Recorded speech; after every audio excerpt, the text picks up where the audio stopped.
Welcome back to the Job Files, Faith Under Fire. It's day 18, chapter 18 of our walk through the book of Job.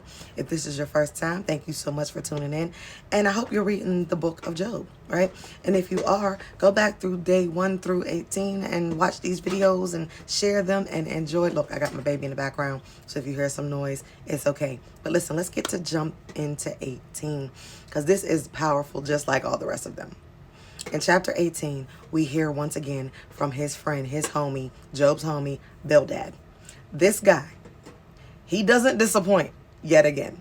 The first time we heard about him a couple chapters ago, he came out swinging from the gate. Like he was the boldest, he was the most real one of them all. Chapter 18, he does not disappoint. He comes out the gate once again swinging hard. He stops Job in his tracks because in 17, Job is defending himself because at this point, he doesn't have anybody to defend him. So he's defending himself. He's talking about how, you know what I mean? Some things happen. I'm righteous. I'm faithful. I love God. And for some strange reason, this is still happening to me. Bildad cuts him off at the pass and says, shut up. Basically, like, stop talking because there's no way that you are righteous because only the wicked get punished. So you must be wicked.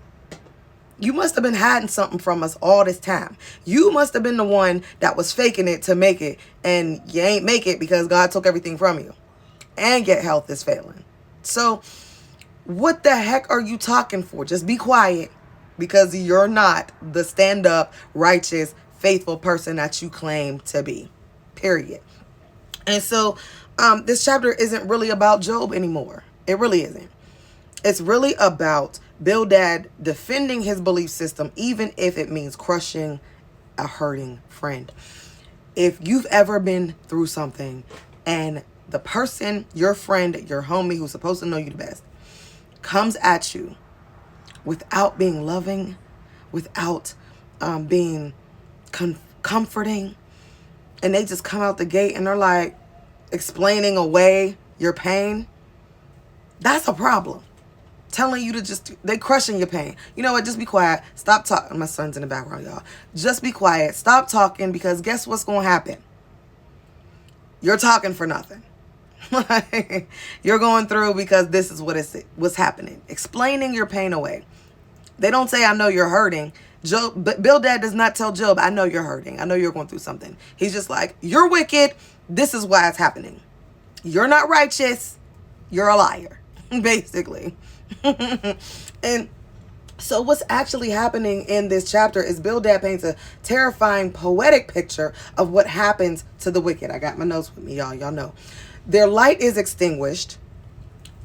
Their steps lead into traps. Terror stalks them. Their memory fades from the earth, and their family line is cut off. And then comes the implied accusation. Okay? This is what happens to people like you, Job. People like me? What you mean, people like me? I'm not the one who's wicked. But you sitting here telling me I'm wicked. I mean, if I was him, I'd have clapped back so hard. Yeah, right. I'm a nice person. I'll let you talk. So Job is like, Letitia, he's letting his friend just talk. You know what I'm saying? I done been through enough. And if I'm going to just let it go through in one ear and out the other. Because right now, you're not helping me. But he says, this is what happens to people like you, Job. Wait a minute. What's dangerous here is that some of what Bildad says is generally true in scripture. Like at this point in the Old Testament, it's true. This is the truth. The wicked get punished. But he applies it incorrectly and cruelly at this point. He does not have a kind heart at this stage of the game at all towards his friend. He's not a comforter. He's not the mom. My husband said something the other day because someone said something about our son, like if he were to fall and hurt himself, you wouldn't go comfort him. And my husband was like, no, that's not my job. I'm the husband. Like, I'm his dad. So what I'm going to do is go check on him. You all right? You good? You broken? You bleeding? All right, cool. Get up and go. Mom, me, I'm the one that's going to go and nurture him. Are you okay? Come give me a hug, baby. Let me kiss it, make it better. Because I'm the mom. Bildad wasn't doing that. Bildad was the dad. He's like, bruh, suck it up. Keep it moving. Right? no comfort, no heart, no compassion. And so the theological accuracy is very, very important in this chapter. Bildad's theology isn't entirely wrong. It's just incomplete. So yes, scripture teaches us that sin has consequences. It's even true today. But scripture does not teach us that suffering is always proof of sin. It doesn't mean you did something wrong. Is that why you're going through some things? Listen, your girl is going through some things, period. But that doesn't mean I did anything wrong. I may have chosen some wrong things. I may have chosen to partner with the wrong people. You know what I mean? I may not have asked God first, or if I did, I wasn't listening. But I didn't physically do anything wrong to go through what the crap I'm going through now. Okay? Bildad assumes God only allows bad things to happen to bad people, while righteous people are always protected from extreme suffering. But the book of Job exists to destroy that mindset, to get you out of that thing. Like, you don't have to think that way anymore. Good theology without wisdom is weaponized. Listen, I'm going to say that again. Good theology without wisdom is weaponized. People are coming left and right with theology. It's good theology. It's right. It's just not accurate in this time, in this season, in this situation. Okay?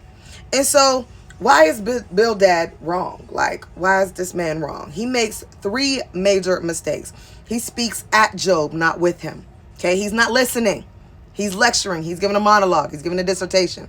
Like, you listen to me, I'm going to talk. Don't say nothing else. I'm not listening to you because you're a liar. Number 2, he prioritizes being right over being loving. He wants to win the argument more than protect the relationship. Listen, sometimes you got to sit back and be quiet and let them go ahead. Okay? Let them go ahead and talk. Stop trying to win the argument all the time, Letitia. Talking to myself, right? He assumes God's motives. Bildad talks like he has insider knowledge of heaven when we already know that this is not the case. Like, Job is a righteous man. We know from chapter 1 that heaven is confident that Job is not going to attack, like, and denounce God. So, how do we apply this to 2025, to today? We're walking through this thing. We're trying to be righteous, trying to live right, trying to live holy, consecrated lives, right? So in this chapter, it really does hit home, okay? Let's be honest. People still quote scripture to shame hurting people. People still assume that struggle equals disobedience. You might not be struggling because you were disobedient. You may be struggling because you were obedient.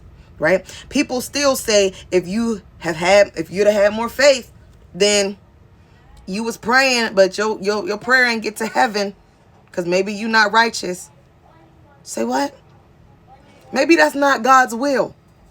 Maybe that's not his will. Jesus, please let it be my will.